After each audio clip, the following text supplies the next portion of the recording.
Hello and welcome to the Discover History YouTube channel, and on today's video what we want to look at is a brief overview of Iron Age Britain. It's an interesting period because it's really before everything really kicks off when we get the Roman invasions of Britain, or Britannia as they called it. So we're actually looking at what Britain was like before the Roman invasions, and it's quite an interesting era. The only problem is it's been muddied over the years for a number of reasons. Number one has to be, without spoiling the story, because the Romans win and they conquer Britannia and it becomes a province of the Roman Empire. Obviously the winners always write the story, and the sad thing about that is the Romans will, like they had done across the whole empire, make digs and put down the people of Britannia, the Britons as such, really. So when we read about this period in history, the Iron Age people, the Britons, what we have to remember is most of the written accounts come from the Romans, the winners. And the problem with that is, like I said, it's a little bit biased. For example, the Romans often say that the Britons were naked people. And that's an interesting one, because even though we know some Iron Age Britons fought naked, technically the word naked often refers to a people without armour, so naked of armour. So we have to very carefully look at Roman accounts, for example, the winners' accounts of Iron Age Britain, because they can be biased, and you have to remember some of the terms that they use, like naked Britons, don't always mean literally naked people. So the other part to look at is when we get to, for example, the Victorian era, we like to romanticise Iron Age Britain, the Celtic people, and therefore, especially in Victorian school books, you see images like this, and this is of Queen Boudicca, or shall we say, as the Victorians would have known her, Queen Boadicea, riding a war chariot with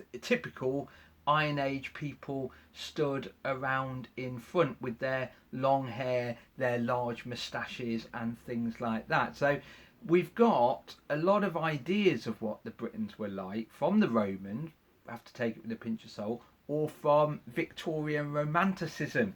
Here's another drawing taken from a Victorian book, and once again it shows a Britain. It actually shows a very early Britain. If you look at the shield in particular, that's the style of shield that was often made out of leather that was used by the Bronze Age people as well. So it's a very early so-called Celtic warriors picture. You'll also notice in here we have a hunting dog, a variety of hunting dog that wouldn't have existed in Britain at the time, but that's another story altogether. We also have famous statues of Britons, of Celtic people. You can even see one in Worcester City Museum and Art Gallery when they open this weekend. And the interesting thing is, on the balcony they actually have a bronze statue of a Celtic warrior throwing Sabrina into the river. So when we look at it, what is Iron Age Britain like? We have to be careful. There's a lot of Victorian romanticism. We've also got a lot of Roman writing slating the losers. What you have to remember is the Romans are the winners. Anyway, where did the Celtic people, these Britons, come from? Well, actually, most of them were not native to this land, interestingly.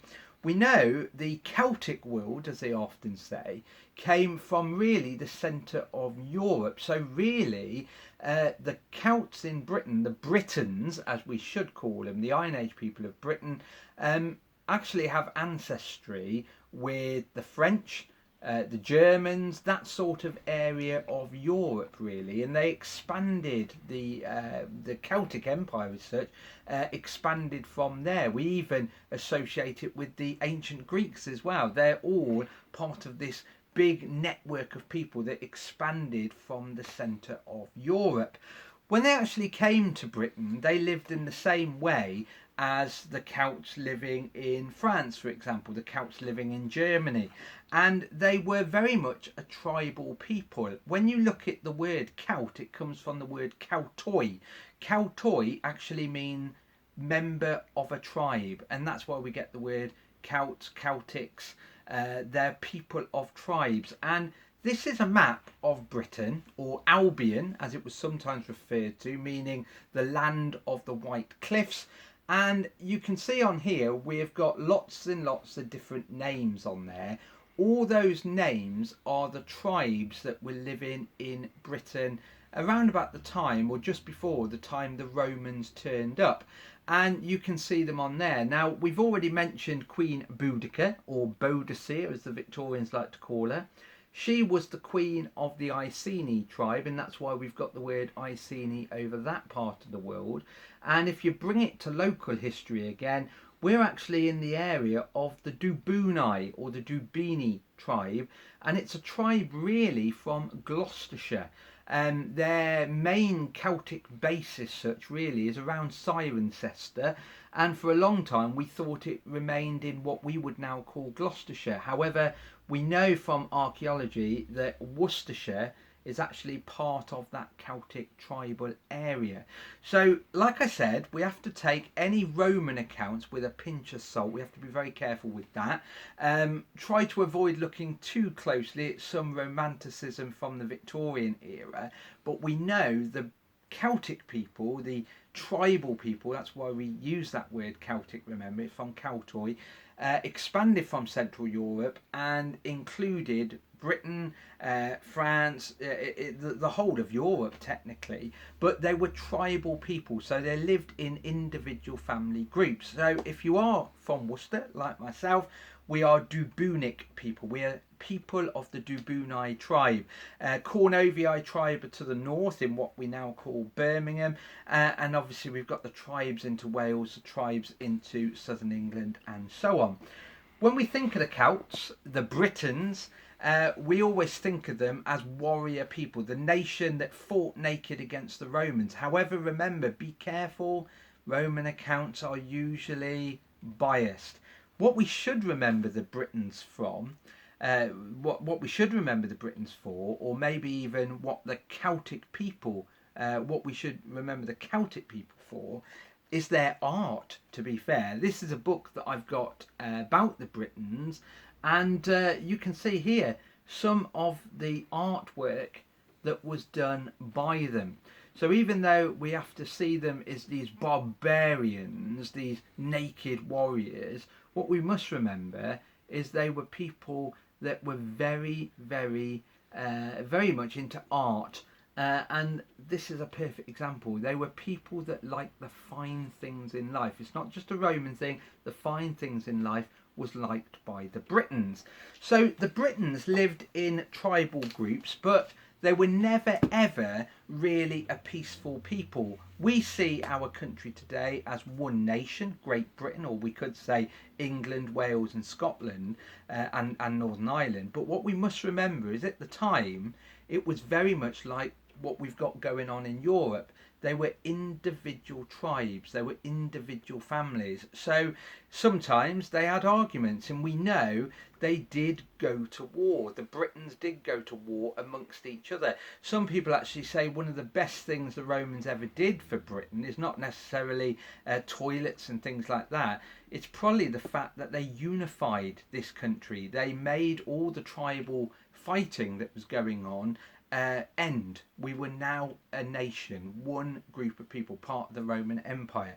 So they were into their fighting, not just against invaders like the Romans later on, but fighting against each other. For example, the Cornovii tribe might invade the lands of the Dubuni, and therefore the Dubuni have to fight them off. This was going on for years. This is an illustration of what the Britons were like when they did go to war, either with each other or against an invader. And this does show a naked Celt, as such, a native naked Briton. However, like I said, we now know that most of the time the term naked means without armour. But saying that, we do think, because this went on throughout the Celtic world, that you may have had naked people. This always gets a laugh when we're in schools, because I often say when the Romans turned up, they would have seen the Britons completely naked, painted blue with white hair, and it's quite funny. It's a very difficult thing to think about, and children always laugh at it. We usually get teachers of a certain age, shall we say, go, well, if they've got blue bodies, white hair, surely that's a Smurf. And it does make you look at the Britons in a different light altogether. So that's what they look like. So some would have fought naked, as in no armour whatsoever. Some would have worn no clothing, so were literally naked. But we do know blue paint or tattooing straight into the skin was done by the Celtic people, the Celtic culture. White was often put into the hair, which was usually lime, and they would rub it into their long hair and spike it. So you've got these naked or semi-naked people painted blue with white spiky hair, and they were ferocious fighters. They really were. They didn't really fight in groups or formed bodies. They fought as individual warriors, all out to get fame for themselves, really. And that is a perfect picture to illustrate that. As I said, they didn't all go around completely naked in battle. Some of them didn't wear armour, but we also know that they did wear armour. Things like a mail shirt was copied from the Britons, or shall we say, the Britons were wearing mail shirts and the Romans saw those and copied. So when you think of the Roman armour, they weren't all wearing famous lorica segmentata. Some of them were wearing mail, probably stolen, or probably the idea that came from the Celtic warriors, the Britons, for example. So the Britons fought really, really well against each other, not necessarily against the Roman invader. That's another topic altogether. And we also know they often lived or maybe fought within hill forts like this one. And this is a debate that we've mentioned before when we looked at fortifications. Is it a farmstead? Is it a fort? Is it a fortified village? We will never fully know. There's a lot of stories, there's a lot of gaps in our knowledge about these Britons. So the Britons fought each other, made beautiful artwork, and lived in these family tribal groups. And we were happy doing that for hundreds and hundreds of years. The only problem is life changes, and it changes because we have an invader.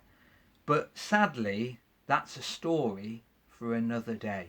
Just like we would like to do a video about the armour and weapons of a Celtic warrior. That would be a fantastic one to do as well. Anyway, on that note, it is Friday. Have a fantastic weekend, whatever you're doing. Remember, support heritage sites. A lot of them are opening this weekend. Stay safe, however. Remember the rules. Stay away from people, stay apart, and wear a face covering as well when you're in a confined space. Anyway, on that note, stay safe, and we'll see you soon. Bye-bye.